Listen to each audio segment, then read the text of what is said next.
it might be a small adventure, might just be a couple miles, might be a little hike, might get you to a nice view, but that little tiny bit of adventure is gonna put a smile on your face, and you're gonna come back home asking more questions than you had before you set out. And if you keep following those questions, you'll find the answers.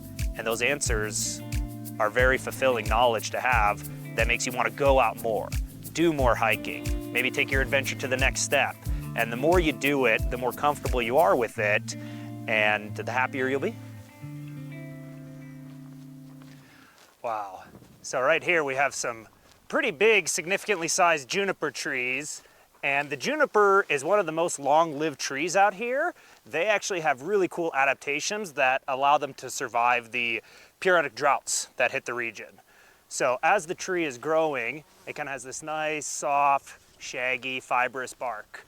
But if there was a cycle of drought, well, the tree might not be able to support all of these branches, so it'll stop sending nutrients to specific parts of the tree.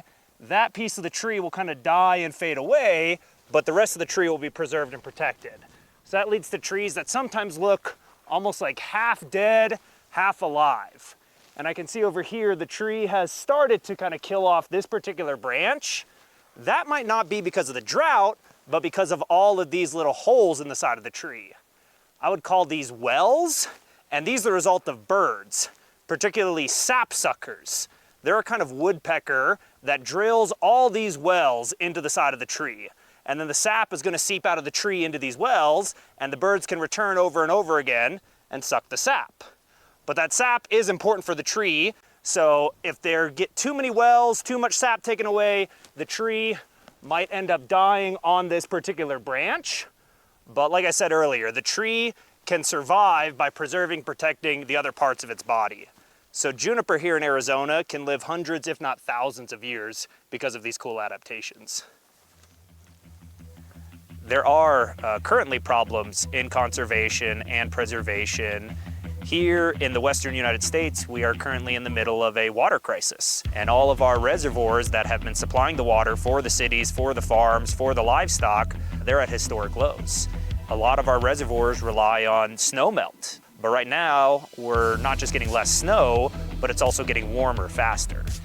Probably the first step is just being conscious of using water. When you're brushing your teeth in the morning, do you have to have the water constantly running while you're doing the brushing? Or can you get your toothbrush a little wet, do a little brushing? Same is true for like washing your hands, washing your car, washing your dishes.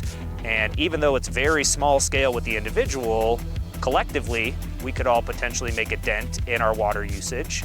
And then also in agriculture, there could be better practices. Currently, a lot of farms use flood irrigation. Just flood the entire field and let the plants do with the water they can, and then the rest of the water runs off and evaporates. Whereas if we made like better irrigation, we had better farming techniques where we produced similar amounts of yield, but with less water, I think that could go a long way in helping to reduce our need for the reservoirs. But at the same time, you know, we built cities and civilizations in the desert. Many people have done that before us.